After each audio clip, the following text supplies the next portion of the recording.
General Laughlin, thank you so much for letting me interview you. Thanks for coming out. My pleasure. The Pima Air and Space. Hmm. Let's start, if we can. Will you just give me the big picture, 50,000 foot view of what you got to fly in the Air Force and do as you. Well, I started out in 1951 in the T6, a twin engine or single engine but two-seat trainer, and flew that through the first until it advanced, and then we were scheduled to go to T-28s. T-28s were having an engine problem at about 500 hours. They were shearing props, and it was a different T-28 engine than the Navy bought. The Navy bought the four-bladed, heavier engine. The Air Force bought the three-bladed. And so when we got to Enid, that was my next assignment after Moultrie, civilian contract school. And you got there, and they said all the airplanes were at the end of the runway, of an abandoned runway with their props engines off. So they brought in B-25s, and we went into B-25s, which was a quantum jump from a T6 to two engines at both props and what have you. But it was we had some awfully good Air Force instructors, and washout rate was about 50% in basic and occasionally in advanced. But The B-25. Let me take this yeah, forward. yeah. Now, yeah. Good. Okay. Yeah. And then, here you are with Billy Mitchell's aircraft, Yeah. the famous B-25. Well, and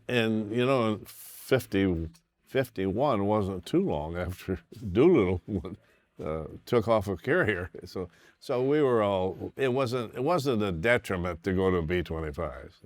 And then as a result, SAC was building up at that time, and wanted multi-engine pilots. So my whole class just about went to multi-engine. I ended up in B-29s at Randolph.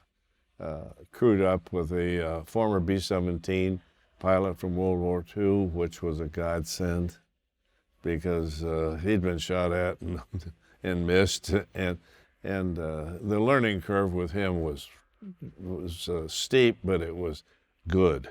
And I credit a lot of my early experience, the later experience, even to the early experience I had with him. And we worked as a team. I flew the approach, he landed. He flew the approach, I landed. And he became an instructor, and then we ended up in Japan, where we flew over the north. At this time, the limit on sorties was 25, which was a whole back from World War II, because most of the bomber pilots in World War II didn't get 25 missions. They were shot down before that. So when we got to 25, our tour was up. I managed to. I learned early that flying time is important to have in your career. So I volunteered to fly everything I could, and so I ended up with 29 missions, and then returned to the States and we came into the jet age. I didn't want to go to B-36s. They stayed up all day. I wanted to go to B-47s, and that's where I went. And I was there B-47 for 10 years. I was an instructor. I was stand board. I was a squadron ops officer for a couple of years, and it was a great time to be in SAC. It was growing. And then the B-47 program, I got into the overflight business with the RB, and that was thrilling. And interestingly enough, every mission, for history's purposes, every mission we flew was briefed and approved by General Eisenhower. And nobody released anybody to fly unless Ike did it. So surveillance was pretty darn good, but at the same time, he was having trouble with Khrushchev was banging his shoe on the podium and what have you. So he wanted to make sure if there was a cause to make him upset that he had approved it, not somebody else. So, but I enjoyed. Then I went on to finally to command staff, got B-52s, did the same thing there with being an instructor pilot and all that. I loved to teach refueling. It was satisfactory to get a guy who had never hooked up before hooked up, and not always a challenge, but it was just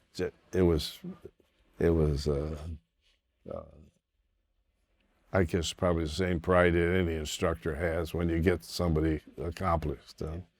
And I was in SAC, a crew dog, for about 15 years. Went to Vietnam as a B-52 Arclight guy, and worked with our unit, briefed Westmoreland and General Abrams every morning, every evening, well, depending on who was in charge at the time, but and we briefed them the strikes possible for the next day, and he picked them. I sometimes thought he was dealing with artillery, but because he loved the fact that we could drop 8,500 pounders on a target at one time, and he'd say, "Do you realize how much iron that is?" And I said, "Yes, sir." And it was a different contrast too with Westmoreland and Abrams. Abrams was a warrior. Westmoreland was a I'd call it probably more of a diplomat than anything else. And but it was interesting. Came home, went back to Wurtsmith, where I had been in IP, checked out again, and having been a lieutenant colonel below the zone, I got back there, and the wing commander called me in. He says, "I don't have a job you want open." And he says, "But I'm going to have a vacancy in the OMS squadron in maintenance." He says, "If you'd like that." I said, "I'll take it, if I can keep my IP status, because I want to be able to fly as a maintenance officer, and not just be a ground pounder." And nothing to say bad about ground pounders, but that's what I wanted to do, and I did. And things excelled there. I ended up being the deputy chief of maintenance for the bomb wing, B-52Hs and 135s. Got promoted again below the zone and went on to the Army War College, probably because of my experience with MACV and Saigon, and graduated from there, and then went back to SAC, vice commander at Blytheville. I was a low IQ GI. I graduated with an associate degree from the junior college so I could get into pilot training, but and I would go to school at nights at various places if they'd leave me there, and so when I was coming out of the Army War College, I got a call from the vice SAC. He says, "Earl, did you get a bachelor's up there?" I said, "I can't get a bachelor's. I can get a master's. I can't get a bachelor's." He said, "Well, I'll call you back." So he called me back. He said, "Okay, here's the plan. You're going to Blytheville as a vice commander. And if you don't get a degree, you're not going to get a wing, because the SINC commander-in-chief of SAC just said no more wing commanders without degrees." And on the 16th of December, I got a degree. On the 18th of December, I was in Utapao with a wing. So you have to have help by some mentors along the way who have the visibility and the ability to help you. And I felt very fortunate, but I had the experience I had. I love SAC. Not everybody would say that, but I did. I love the discipline. I love the crew's business. It was, LeMay had a discipline force. You were responsible 24/7, and if you did well, you're going to do well. And I didn't necessarily want to leave SAC, but then the next thing I know, I came back from Utapao. I went to the 380th Bomb Wing up at Plattsburgh, the FB-111s, and we had success up there. We won the Fairchild Trophy for best bombing and navigation. I had a cadre of people up there that were excellent. And I had the CCTS too, the Combat Crew Training Squadron, and the average class would be 5 or 6, it was 9 pilots, but 5 or 6 of them would be former chiefs of stand board, or they would be generals' aides. So, I mean, the caliber of kids you got, all you had to do was point them and made sure your school was good. After we won the bombing competition, we had a mid-air collision over Vermont where a major ran 8 feet up Leeds butt, and they bailed out in downtown Rutland, but we didn't lose anybody. And I can remember going to SAC to brief General Doherty, who was the SINC at the time, and normally a wing commander loses 2 airplanes, he's gone. he gets exited.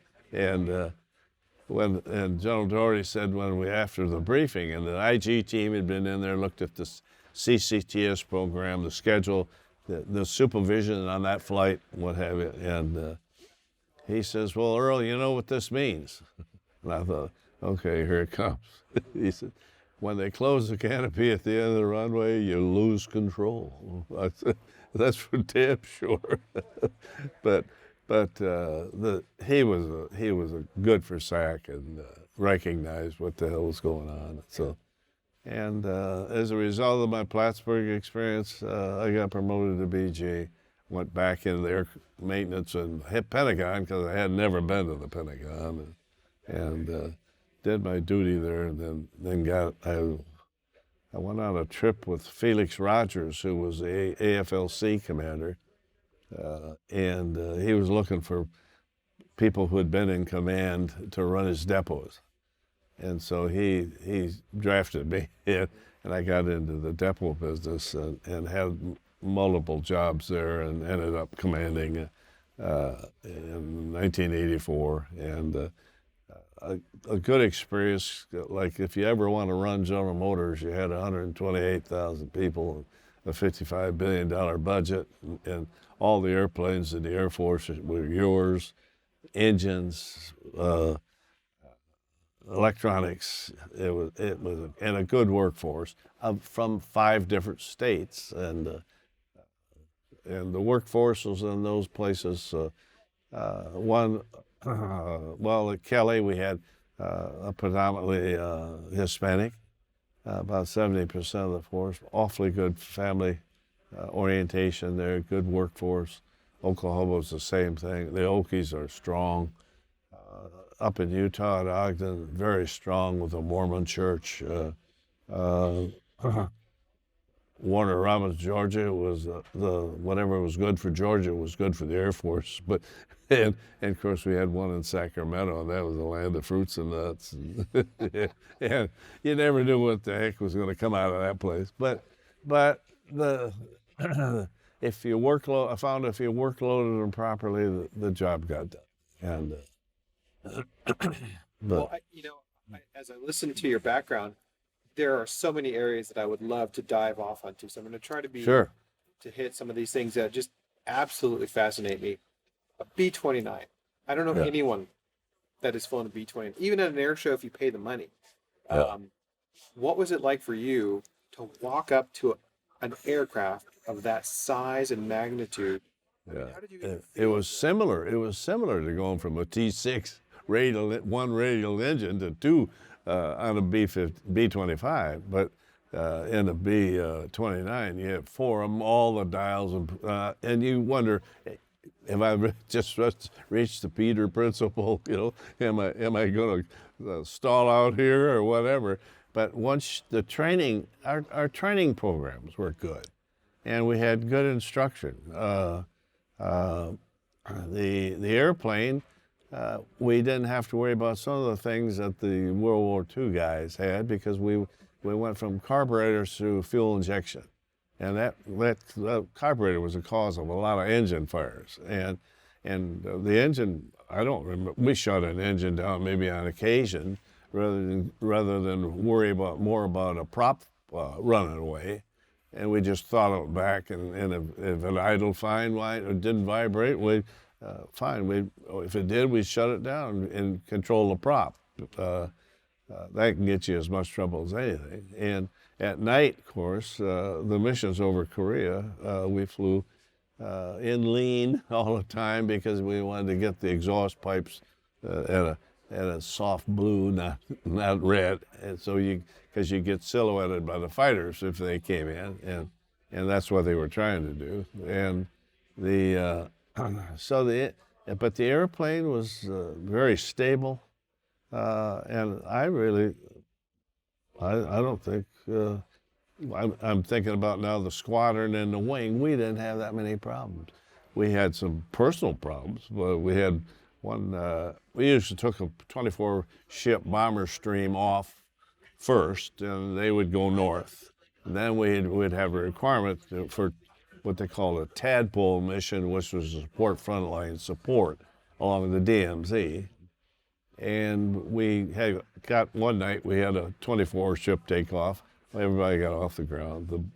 And we were recalling people that we had let out at the end of the war. Well, they had gotten out in 46, 47, went into some kind of business. Now in 51 and 2, we're bringing them back in, and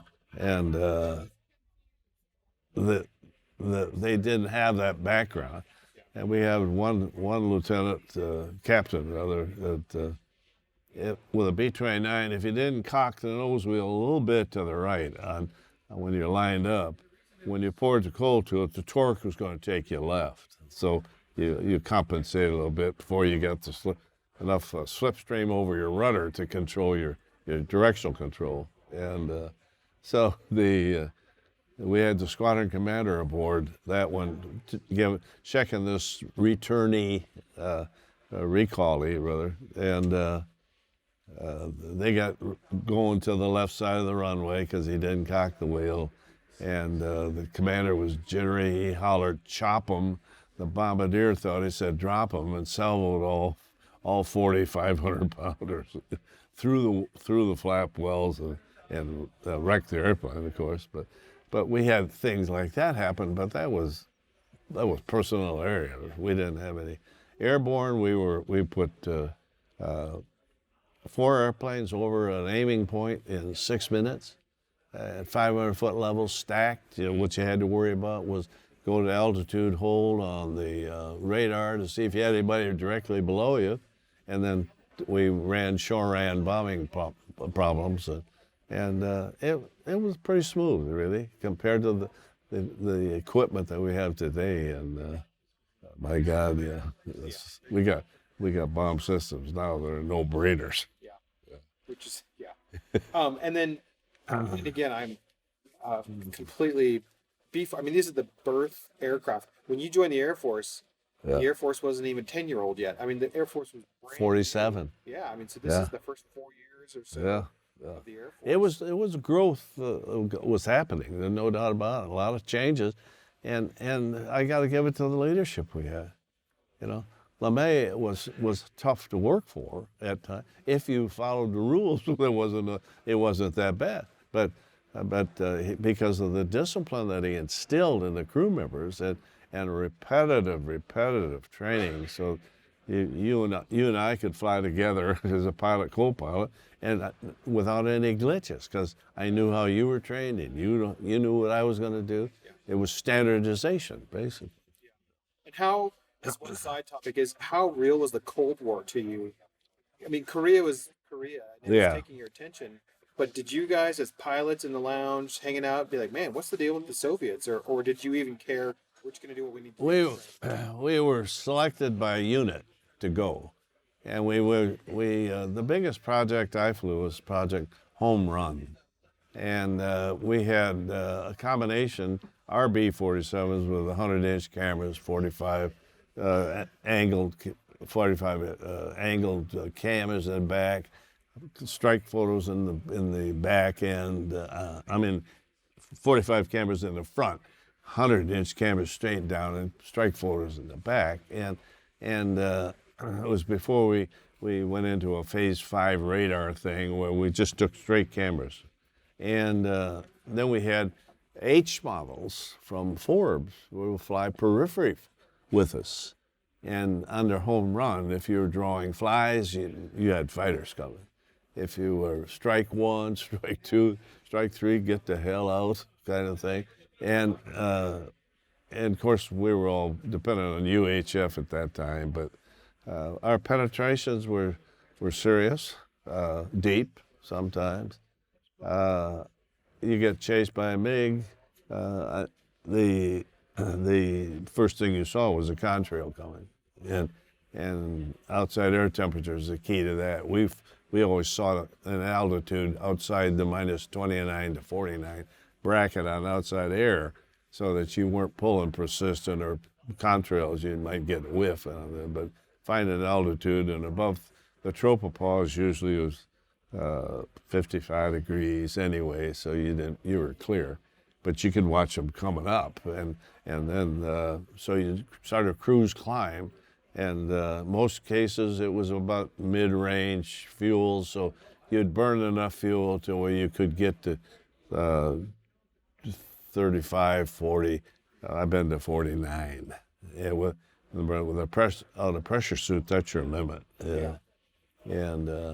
And you watch the MiG come up, he'd start stalling out in the RTB, see, and so.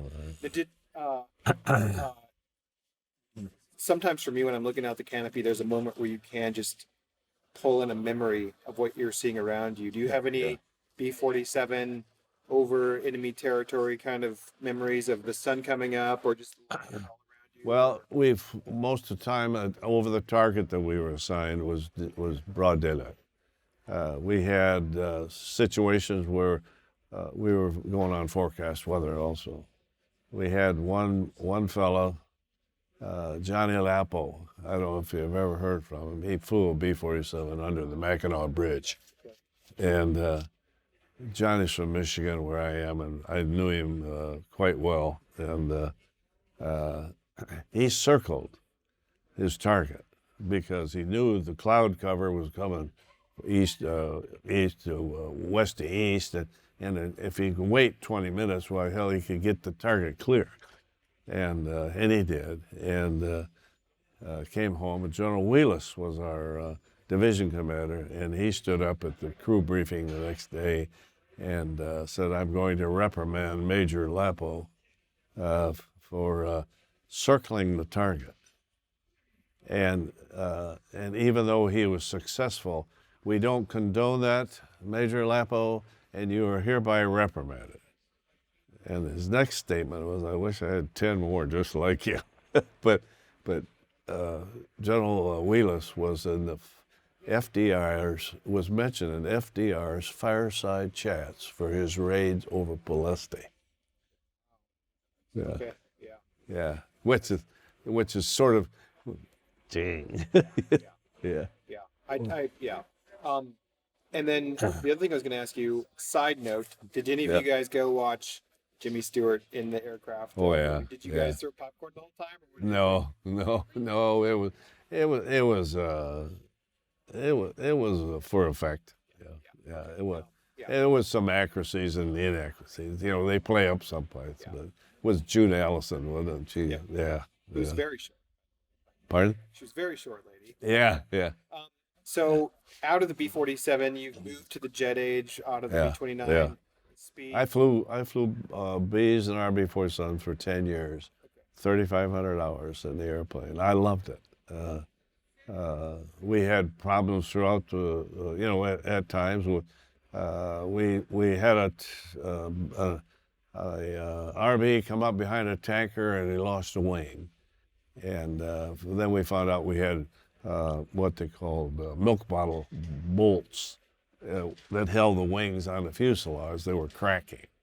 And we had to go through that. So we all went to depot and got new bolts and new replacements. And but generally the airplane was a victim of its age at the same time with the J-47. It was slow to accelerate. That's why we went to a 10-foot drogue chute in the pattern. So you constantly had to have above 55% RPM. Okay. all the time. And if you didn't and you came in, say to land, and you want to go around, if you were a recip pilot from 2 years ago, you ran the throttles for one side might hang up, and you got three compressor stalls on that side, you're going to roll. And we lost airplanes like that. But with the drogue, that helped us because you just flew the airspeed and kept the power up. But and were there any characteristics that you like? If I walked into your squadron as the young captain, I'm going to fly 47s with you. Yeah. Is there anything you'd be like right away, just so you know, watch out for this or remember this? Those kind of things. 10 knots high, and finally you're 1,500 feet down the runway, farther than you want to be. Just, it was so clean. You'd have and that was the problem. You have your throttle back and idle, trying to slow it up if you were hot, and then if you needed to go around and you run them up, well, be careful, nurse them, and things like that. The airplane, you could roll it. It rolled well. And at those days, hell, we were climbing at 380, 375 knots. At 4 1/4, the airplane wing would twist and you get reverse ailerons. You go right, you go left, because the wings were twisting. And it's fun to see it, sit out there and watch those things go up and down in a thunderstorm. But your fuselage was given a good platform. Who made the 47? Boeing. Mm-hmm. Yeah. And then you went from the what was the nickname of that aircraft? The B-47. StratoJet. Okay. Yeah. So went from that to the B-52. Yeah. Which was, it seems like that was a big leap. It was an easy transition, though. When you had 10 years in the B-47, it was an easy transition. You had power, you had size, and the big thing there is that we were eventually we would lose pilots to the airlines because the airlines wanted big airplane experience with the wings out here, not short wings, and so we lost a lot of pilots to the airlines. But when they converted to the heavies, like 747s and stuff like that, we were all offered jobs. As it is now. Yeah. Will you tell me about? And I know I've heard the saying it doesn't start off as a DFC mission or a Distinguished Flying Cross mission or. No, you don't know what you're going to run into. You don't know what you're going to do. Yeah. But would you consider sharing one of those missions that was a DFC or a DFC type of mission for you? It doesn't have to be the one you were. Well, the thing of it was, on that particular mission, and if you flew 5 or 6 missions, it was a covering award.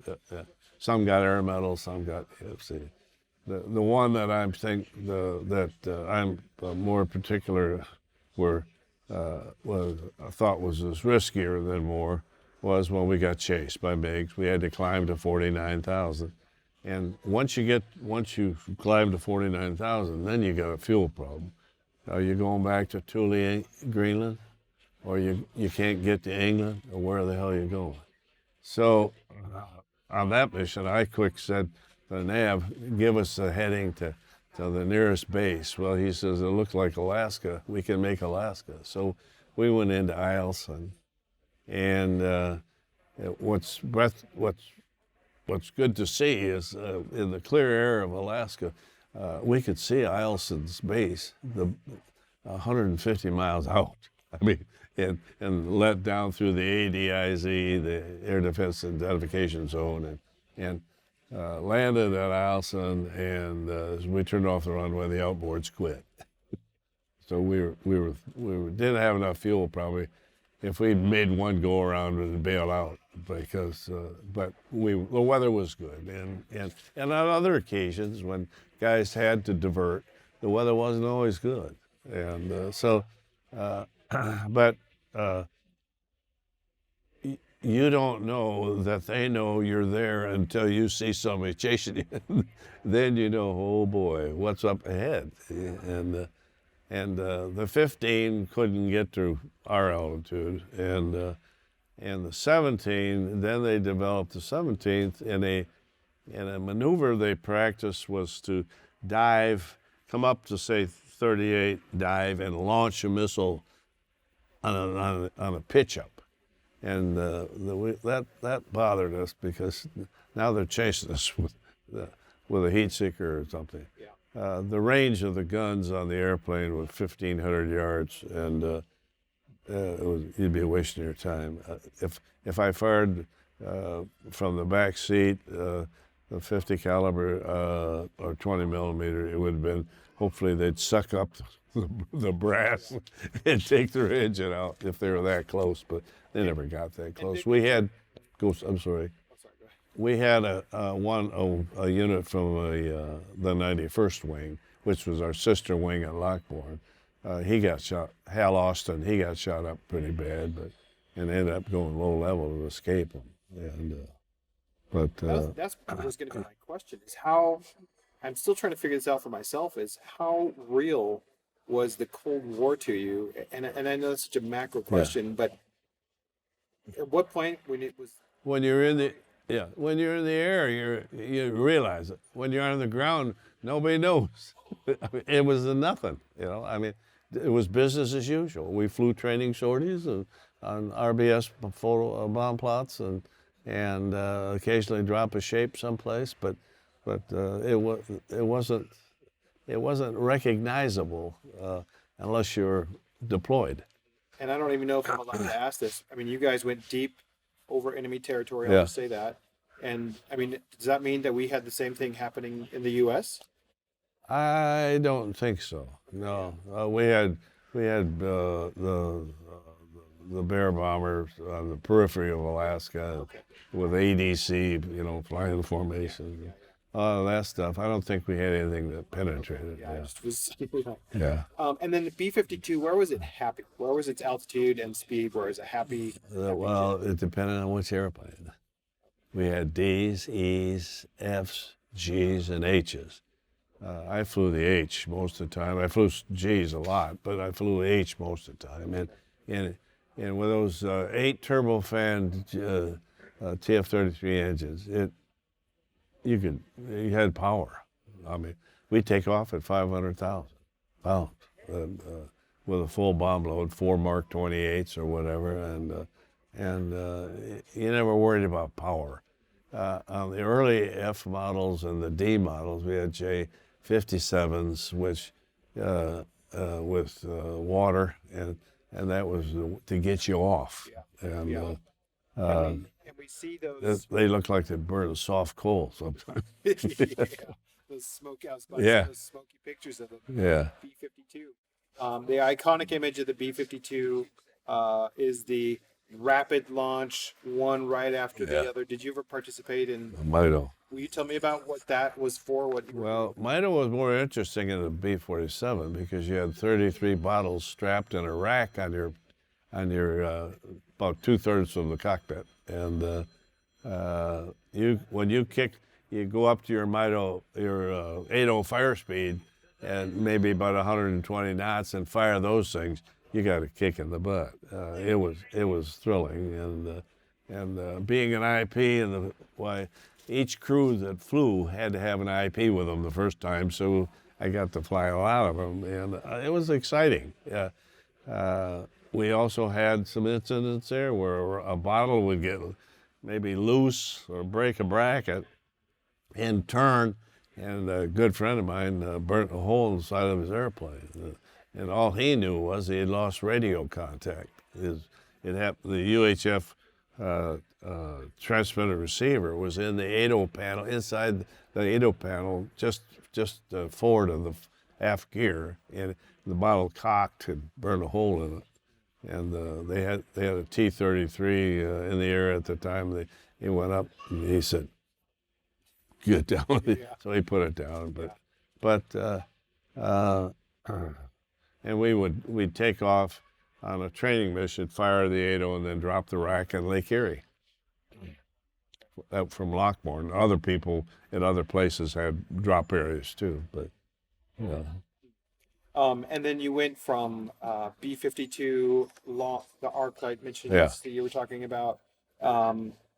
Is there anything that you would like to add or mention about?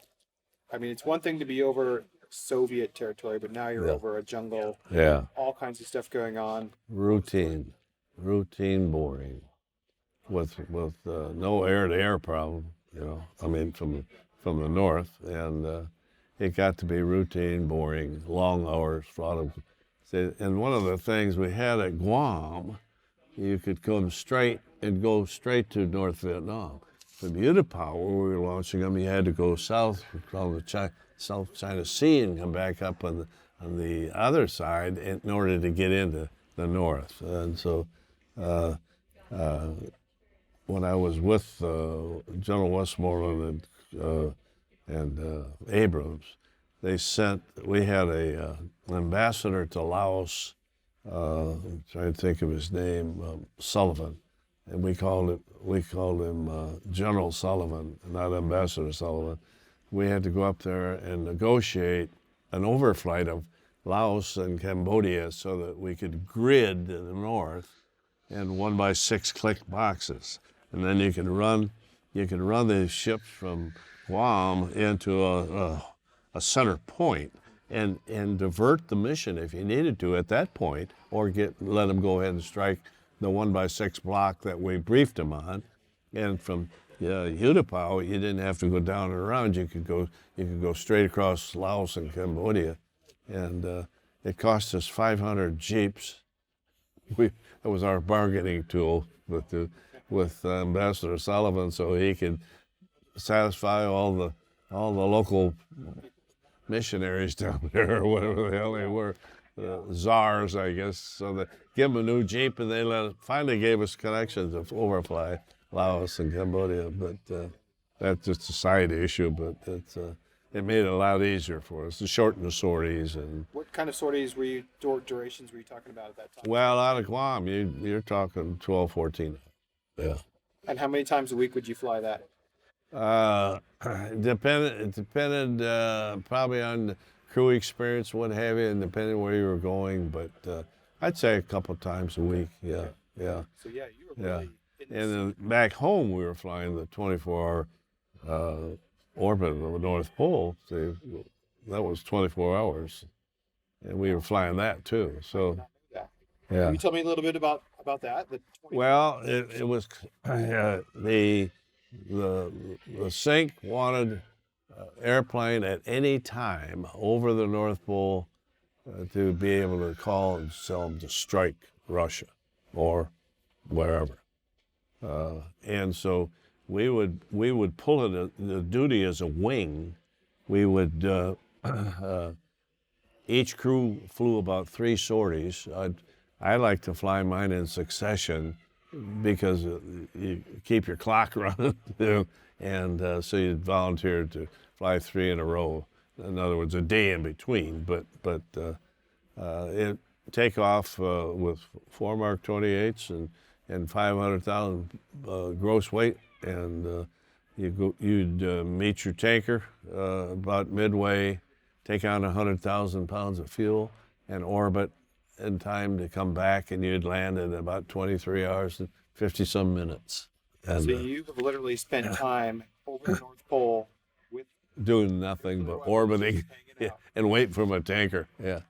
Incredible. That's was it one of those times where it was always dark or always light, or? Over the pole, depending on what time of year you're there, because the sun angle is so different. And, I've been at Thule when it was daylight all day, and we'd block the windows in there, hooched in order to sleep because it's the sun is shining in. But we launched from our home base on the 24-hour mission, wherever we were. And we also had orbit points in, if you remember, they dumped a nuke in Spain as a result of a refueling incident, and but they would orbit over there too at the same time. So So Russia knew that perimeter stuff was going on, and they had that threat all the time. SAC had that threat that, hey, just go ahead and go mess up, and by God, we got them airborne, you know. And of course, we had Looking Glass airborne all the time too, as a for HF correspondence with us. The reach of the Air Force from the time you got in to even that time, I mean, just the comm capabilities, the aircraft capabilities are... Each one of those capabilities was well thought up and accommodated. People adapt, you know. That's why I'm old school. I'm not crazy about unmanned vehicles because, and it's only because I know we had to adapt a lot in order to keep the airplane airborne and to get out of problems. And I don't know, it'd be a different set of rules, you know, if we go unmanned airplanes and the A-21 bomber, the new one they're proposing. It's an interesting thought. I'm going to double check my camera as we Okay. Good. We're just about all the way through. Good on here. Mm-hmm. I always like to make sure we're still recording on both. Yeah. So I will move now to the F-111. Yeah. My Papa Crowder was my last boss in the reserve. He was an F-111 guy, so F-111 guy. So the thing that always impressed me was the speed on that. So you went from a big, long-range, long mission into an extremely fast... High-speed switchblade Edsel. Will you talk to me about that transition?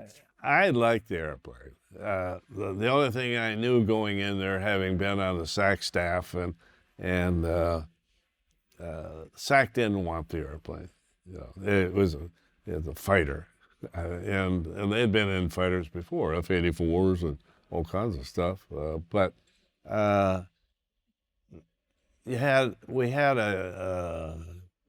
a tube-type weapon system in it, and if we could get probably 3.5 hours out of that bomb nav system before it failed, that was normal. And I'll talk a little bit about that later. But so in just that in itself, when you're taking off from, say, Plattsburgh or Pease on a nuke strike mission, and you're carrying a nuke weapon, not a gun pod or anything like that, and you got 2 refuelings before you're going to get there. And I've set at 2.5 Mach over the high-speed corridor up in the Northeast at 49,000 feet. You know, thinking, what would my mother say if she knew I was going 1,500 miles an hour? But I'm also looking at my fuel gauge, and I'm burning 80,000 pounds an hour, and I only got 32,000 in the tanks. So how long are we going to keep this up? But the airplane was perform. I mean, it was fast.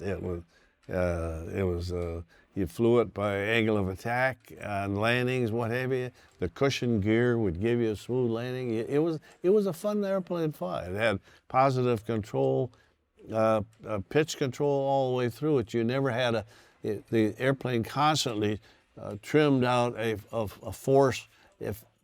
If you just held the stick there, it would trim it to a new neutral, and you never had a lot of pressure on the stick, just whatever you wanted to do.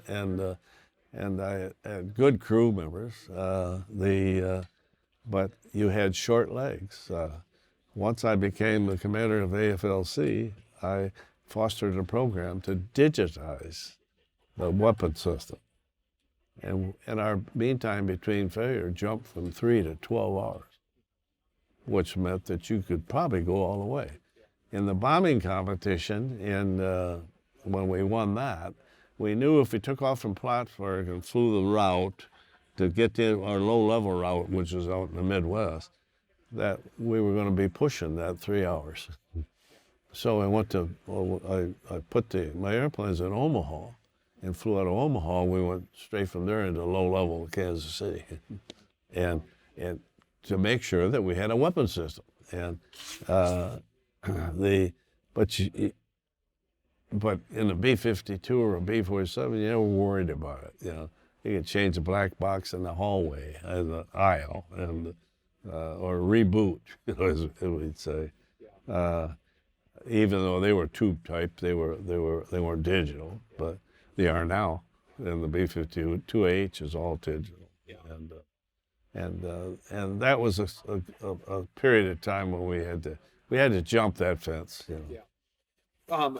The F-111, did you get in any hairy situations with that, combat engaged? No, no, we didn't fly combat with it. Okay. It never launched anything. We got it at an excellent sortie rate by turning it around, and we scheduled 6 airplanes at 6 o'clock in the morning. They'd be up for 3 hours, come back at 9, launch 5 of those at 11 or 12, and the 5 would come back, and we'd launch 3 more out of that 5. So we were getting many sorties out of with no turnaround on the ground, and we got into hot seating and stuff like that. That was common to a small airplane. You could do that, and but the airplane was sturdy. It needed care, and I had an incident one time. We pulled a TCTO on the Ford nose wheel, and we screwed it up. And within whatever, we left something wrong, and the crew took off, came back into land, nose wheel stuck up. So you're dealing with personalities, big airplane mentalities and small airplane mentalities, so they called. I called SAC, and I told them we had an airplane with nose gear. We're going to put it on the ground in foam, and we're going to take an approach end barrier. We're going to hit the approach end cable, and because we had a cable, it was built for the Navy too, and they said, "You're what?" We're going to make an approach end barrier and put it on the ground. Well, you can't do that. We don't have approach end barriers. I said, yes, we do. And finally, I hear somebody in the background in the command post at SAC say, why don't you let the wing commander handle the problem? We obviously don't know what the hell he's doing. and they never heard anything more. We put it in, but we had to brief the crew, because once you catch the hook, the pitch wants to be up. The airplane wants to come up on its main gear. So you go, when you feel it start to pitch, you fly that nose into the concrete. And that's a little bit of obtuse thinking, geez, I don't want to do that. He put it down on the nose in the foam. We jacked it up, dropped the nose gear, fixed the damn thing, and flew it the next day. Incredible. Yeah. That's incredible. Yeah. That's good. And everything turned out okay. Which is also yeah, well, it was, and it didn't turn out to be an accident. Yeah. Wow. Yeah. Well, let me, and you can sidetrack from here, but I want to make sure I get this before we run out of time. You've had an incredible career, rising to the rank of 4-star general. I have 2 questions for you. One's going to be about personality of our Air Force. Yeah. And one's going to be about what you love most about being in the Air Force. So there's the French Air Force, the Brits. It's great to interact with these. What would you describe the personality of your U.S. Air Force? Well, predominantly SAC. I can speak for I was associated with TAC too, because we repaired their airplanes, but in engines. But I think we got we train and we recruit the finest people in the world, and we're all the same. We're not we could be called racist. We could be called anything. We don't take fat people. We don't take people with 6 fingers on one hand or one leg or anything like that. We don't. What we should be looking at is people who can serve in a multitude of functions, and stand us all in the shower, we all should look the same. But when we get into this other stuff, the social programs that are being pressed on us now, I'm afraid of what's going to happen. I am, because it wasn't raised that way, you know, and you're constantly looking for somebody. He doesn't. The best thing, I sponsor a lot of kids to the academies. That's just a fun thing I do, and they'll say, well, once we get them in, they'll say, well, what do we owe you? I said, graduate. That's all I ask. Just graduate. And my wife and I have typed up letters and what have you for over 55 kids now. All of them have graduated. But when they come to you, you weed them out a little bit sometimes. But we are still producing enough people to meet our needs if we're forecast right. And without people, you're nothing. Just flat nothing. I have a daughter that's a 27-year retired colonel, and a son-in-law that's a F-15 lieutenant colonel, and they're strong people. I love to be with them, and why is because we all think the same, you know, and we love our country. We love what it stands for. Yeah, and if you say, well, what do you miss most? I miss the people. I really miss the people. I got into the outside world after I retired, the corporate world, and I found out I can't trust anybody, even if they wear a nice suit. They don't always tell you the truth. And I never took a briefing in my life as a general officer from a lieutenant colonel, whatever, and went in there with the idea that I needed to be cautious and don't believe him. You know, I mean, that's a culture in itself. Yeah. You got 100% faith in the people you're briefing at. I've seen different reactions, but from senior officers, but depend upon their level of understanding too. But for most purposes. I work for some awfully good people. I wrote in the book. I don't know if you wrote a book or not, but luckier in the three-horn billy goat, and that's just the way I feel. I was raised in a nice town in Michigan. We had a lot of freedom. None of us in the 30s and 40s, being 1930s, my birth year. Nobody was rich. But nobody was poor. We didn't have a lot of stuff, but we got along well. We had a deer hanging on our basement all the time, and we called it government beef, you know. And my dad would shoot it, bring it in, hung it up. The game warden knew it, but he knew we were eating it. And so, I mean, that lifestyle, nowadays, I have 10 grandkids. They've had too much because they don't appreciate anything. Well, they do, but they don't know what the hell they got. Yeah. And if that's the new generation, why I don't want to prophesize, but it was a different era to be raised, and and like I've told my boys, I have 2 boys and 2 girls. I said, if you have a job, you better do it well, because if you don't, you're not going to get another one. And that's the way I always worked. If I had an extra duty in squadron, I did it. Yeah. I didn't bitch about it. I just did it. No, it's so. And there again, there's a lot of luck goes with it. You're not raised with stars on your shoulder. You obtain them, and thank God that there's people that have enough faith in you that you can do the job, or that you wouldn't do it. And I never expected it. I was looking for a 20-year retirement, but that was paramount, and how to take care of my family. Yeah. Well said. Let me double check my camera. Sure. It's on there. Good. Yep. Last time I had to check. Rolling. Your last closeout question here. Okay. So you talked about what the Air Force is to you, and also kind of what we need to be thinking about. But if you were to, this is an impossible question, but if you were to give a piece of advice to the current pilots, the current, people, F-35, F-22, B-52 still. Yeah. If you were to encourage them with a piece of advice about our country and about working toward it, what would you say to those pilots working? Because it seems like there's been a war for 30 years. There's all this stuff going on.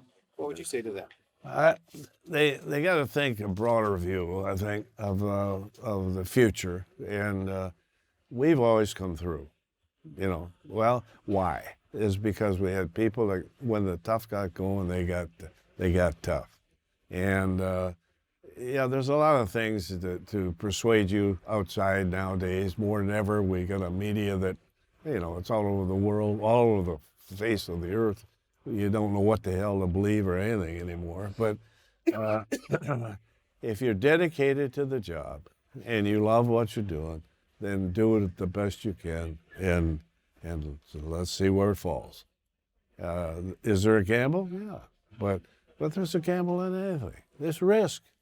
The risk factor is always going to be there.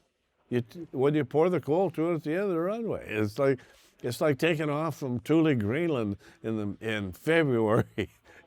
You're worried about where's the hold line. The hold line is when you release the brakes. And after that, it's Katie by the door because you're not going to stop on it. And so, I mean, there's risk in anything you do, and there's also probably some boredom, kind of get out of sense. And but I think I don't think that my later years, I am proud to have been a veteran, to be a veteran. I don't capitalize on. I don't go to all kinds of stuff, but I'm asked a lot. But do what's right and just ride it, and be the best you can, without a doubt. Like I said, the job you have now, if you don't do it well, you're not getting another one anyway. Yeah. And I have my son-in-law, who is a retired lieutenant colonel, was also a retired American captain. And he'll tell you, it ain't all that fun either. Driving a bus. Yeah. And you're putting up with people, not blue suit people, but other colors. And well, that sounds good. And if you were to look back at your career, let's hit the highlights. They're printed, but let's hear you say them. Yeah. How many different aircraft have you flown, do you think? 22 or so, at least. Yeah. Starting with, obviously, the T6. And T6 was my first ride in a T6. And then how many hours approximately? 7,000, plus and a few. Yeah. And then how many years in the Air Force? 37. And how many stars are on your shoulders? 4. It's the beyond so far. beyond my belief. Yeah. I mean, I don't think I haven't pinched myself every now and then. And the other aspect of my life is I married my high school sweetheart. We're 51 years. We had 4 great kids, and I lost her in '02 and to ovarian cancer. A good friend of mine in Oklahoma, who I've known for years, he got killed the previous November, and I married his bride, and I got lucky twice. I mean, when I say I've been lucky, I am lucky. I am a lucky bugger. Good. Blessed, hopefully, from heaven. Yeah. And if you were to pick one aircraft, which is not fair, but one aircraft that's who you are, which one would you pick? B-47. All right, I 3,500 hours in it. It got me into some scrapes and out of them at the same time, and everything has a limit. There's always a limit on stuff, and not every airplane is perfect. I marvel at going up to Luke and taking a look at the F-35 with all its umbilical cord that comes out of your head. Everything's in your face guard, and you interviewed Bill Pitts. I'm sure Tony, his boy up there he's brilliant, and we're raising those kids. You know, they're making them brilliant. Yeah. Yeah, it's an incredible system. Yeah. I'm happy to have flown with just a visor. Yeah. I'll just leave it at that. I don't like the other stuff you had on, but Yeah. no, that's pretty incredible. Well, thanks again for your time. Is there anything you'd like to close on? No, I appreciate what you're doing. The Friday pilots are atypical. They're not a special group. They are special because they're formed, but I'd fly wing on any one of them, and I know that I could trust them with my life. You know, we've got POWs. We got Jim McDivitt, my classmate. Did you interviewed him? No, I think he was sick. Ill, so well, that's another problem. We watch him close. Jim and I went through Moultrie together, and he's from Jackson, Michigan, and I was from Tawas, and he has a place in Michigan, and I have a place there, and he has a place here. So we see a lot of each other, but you know, when you take a guy like him, he strapped his butt to an Atlas rocket and went to the moon. Yeah. And that takes courage, you know. Yeah. And I'm just proud to be part of that. I don't have any big exemplary things that happen. They happen to me, a lot of things, but nothing like strapping your butt to a rocket. Yeah. Mm-hmm. And I'm the ideas on it, but you know, the thing that I was going to really focus on with I don't want to call him General McDivitt is the culture that was there to do that. He got to do that, and I want to hear that. Yeah. But I want to know, when he walked in the door, who did he turn right to say, "Hey, Gloria," or "Hey, Gene," or "Hey, Bob," or who were those? Who was that? Because that hallway must have been filled with incredible team. Yeah. Well, John Glenn, Neil Armstrong, the whole group, that initial cadre was something else. I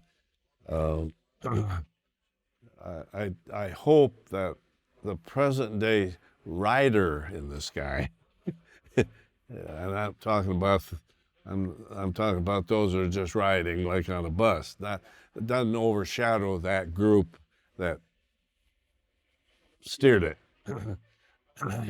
There's a lot of skill and training and gut that went into the word just gut, just heart and gut that drove those things. It's just, there's risk in everything, and you wipe it out.